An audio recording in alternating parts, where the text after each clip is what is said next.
Assalamualaikum warahmatullahi wabarakatuh. Hai teman-teman sekalian, pernahkah kita berhenti sejenak dan bertanya, apakah ilmu pengetahuan dan keimanan bisa berjalan bersama? Di satu sisi, ilmu pengetahuan terus berkembang, mengungkap hukum alam, menciptakan teknologi canggih, dan mengulik berbagai misteri dunia. Di sisi lain, keimanan tumbuh dari sesuatu yang tak selalu bisa diukur. Rasa percaya, harapan, dan kedekatan dengan sesuatu yang lebih tinggi dari diri kita sendiri. Banyak yang merasa bahwa kedua hal tersebut seperti dua jalan yang berbeda. Ilmu menuntut bukti. Iman meminta keyakinan. Ilmu bertanya, bagaimana? Sedangkan iman bertanya, mengapa? Tapi, apakah artinya dua hal tersebut harus selalu dipisahkan?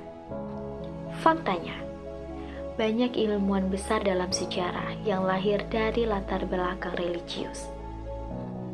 Mereka mendalami ilmu bukan untuk menjauh dari Tuhan, tetapi untuk mengenal ciptaannya lebih dalam.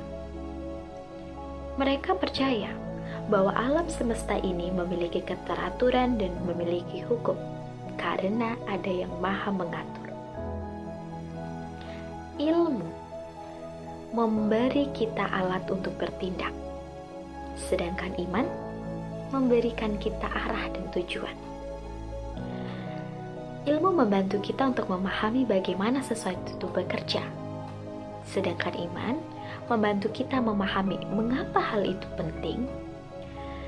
Dan ketika ilmu membuat kita kagum pada kehebatan ciptaan, iman mengarahkan rasa kagum itu kepada Sang Penciptanya. Teman-teman sekalian, pada kali ini, saya akan mengajak Anda untuk membahas kasus mengenai dilema seorang dokter menghadapi pasien yang menolak pengobatan modern dengan alasan keimanan. Pada suatu kasus ini, seseorang mengatakan bahwa ia lebih memilih untuk mengandalkan doa dalam penyembuhan penyakitnya. Ia mengatakan bahwa dengan menjalani pengobatan modern merupakan bentuk ketidakpercayaan terhadap Tuhan. Sebagai seorang dokter, memiliki tanggung jawab untuk menolong. Ada aturan dalam medis yang mengatakan bahwa dokter harus memberikan yang terbaik dan tidak boleh membahayakan pasiennya. Tapi, jika pasien sendiri yang menolak pengobatan yang sudah terbukti secara ilmiah, dokter harus tetap memaksa atau menghargai keputusan pasien. Karena pasien sendiri memiliki hak untuk menentukan apa yang ingin dan tidak ingin dilakukan pada tubuh mereka, terutama jika itu menyangkut keyakinan dan kepercayaan mereka kepada Tuhan. Dan disinilah kita perlu jembatan, dan jembatan itu adalah filsafat ilmu.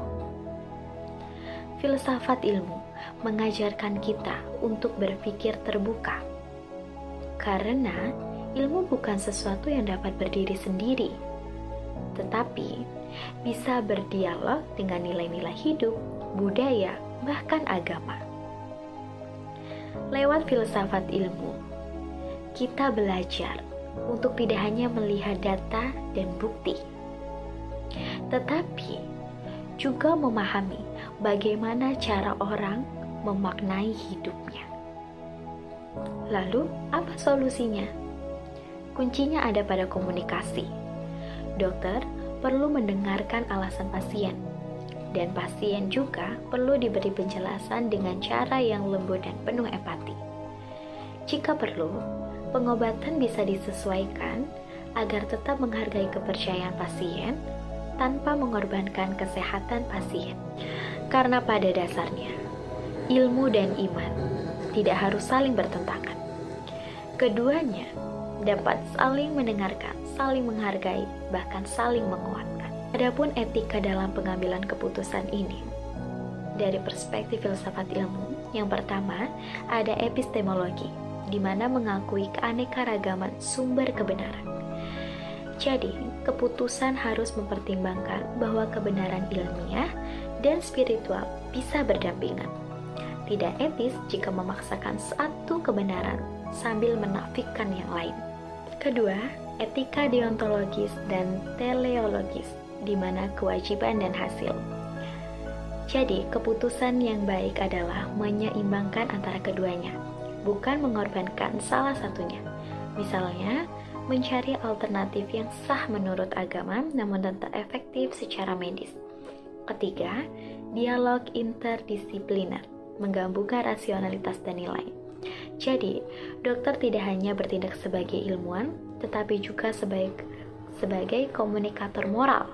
Ketiga, ada dialog interdisipliner, menggabungkan antara rasionalitas dan nilai. Jadi, dokter tidak hanya bertindak sebagai ilmuwan, tetapi juga sebagai komunikator moral. Adapun pasien tidak hanya bertindak sebagai pemegang iman, tetapi juga sebagai manusia yang memiliki tubuh yang harus dijaga. Jadi, keputusan tidak boleh dibuat sepihak, harus melalui dialog, pertimbangan bersama, dan penghormatan terhadap nilai-nilai yang hidup dalam individu. Saya Nur Fadila Asabilillah, pamit undur diri, sekian dan terima kasih. Wassalamualaikum warahmatullahi wabarakatuh.